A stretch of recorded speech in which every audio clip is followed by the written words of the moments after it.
mobilizing popular opinion against IBB, and it led eventually to his leaving office.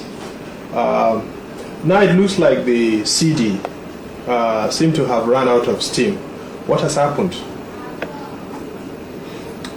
Well, we played some role, but we wouldn't go as far as to say that we were responsible or we did what we could. What has happened now is that this new regime is the most brutal, fascistic regime you can even think of.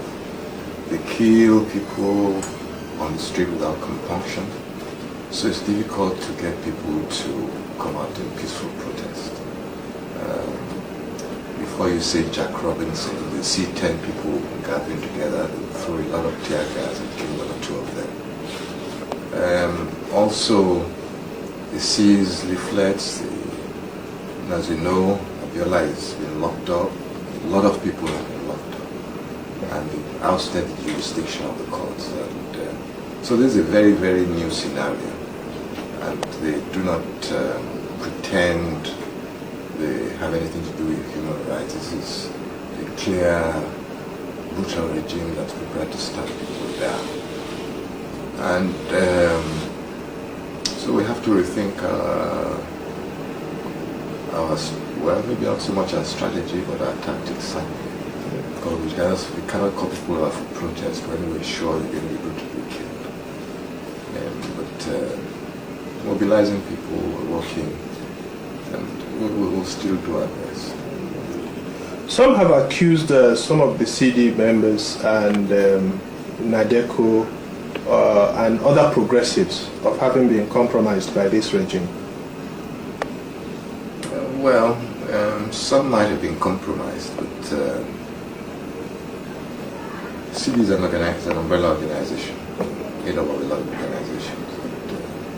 It's difficult to compromise by its makeup.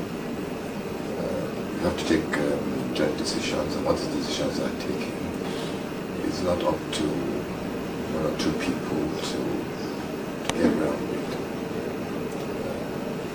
But with the lull in the country, all kinds of reasons fly around, and that you cannot help. What we usually tell them is that if they have a better suggestion, we will certainly try it.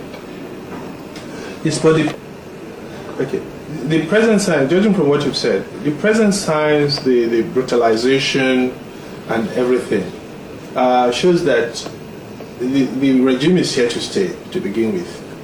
Then secondly, judging by the number of progressives that have joined the administration, including people like respected members of the CD like Onogorua, progressives like Jack Conde, what happened? How was the regime at inception able to convince all these stalwarts in the organization to join with it? Well, I'll take your second question first. You know that when Babangida left and Shinakon came, it still took a lot of demonstrating and all kinds of things to try and move Shinakon.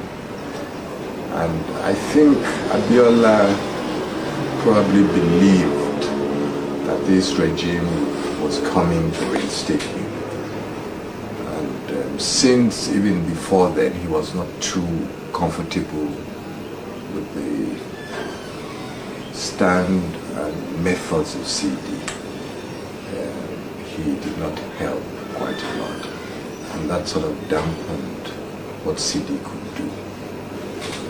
This also explains why some people who were pro-Abiola joined the government to start with. But also at that time, you must remember that Abiola's strategy was to go around speaking to people, going to the north, talking to emirs, going to Nzeribe, and that put a lot of people off. And people thought he wasn't really prepared for any battle. And people had started maybe thinking beyond Abiola, until he now showed he was prepared to now do something positive, no matter what the risk was. Then that was how the whole thing gathered momentum again. About this government being here to stay. Well, Babangida also was here to stay, but eventually he had to go. Especially when people realized that what had been, you may say, forecast, that he wasn't willing to go, was now becoming more and more obvious as every day went past. I think Nigerians are now wiser. They no longer rejoice when you have a military government. We are also sure this government wants to stay, but there's no way they can do it. Things have changed. Something is bound to happen. I may not be a prophet to be able to tell you what, but I know that people are so disgruntled, they're not prepared to accept this government. And it's only prepared to limp along just because of these tactics that have never been employed. Even during the colonial era, you just don't have people just killing people on the street like flies. You know. In the present circumstance, to somebody who is an outsider, who doesn't live here, how would you describe the present Nigerian political situation? Well, I think people are seething. They are a bit frustrated. What can we do about this? Everything is going downhill, we're not making any progress. They're also looking for some, you might say, leadership or example or some directives. And I think at the proper time, people will respond. You think there's a leadership vacuum? Well, there may seem to be, because the so-called leaders have not perfected exactly how they're going to combat this government. You're saying, therefore, that with the disarray, as it seemed, and Abacha seeming to be in control, I can't see, from what you're saying, hope for democracy in this generation, in this century. Well, I wouldn't call it a disarray.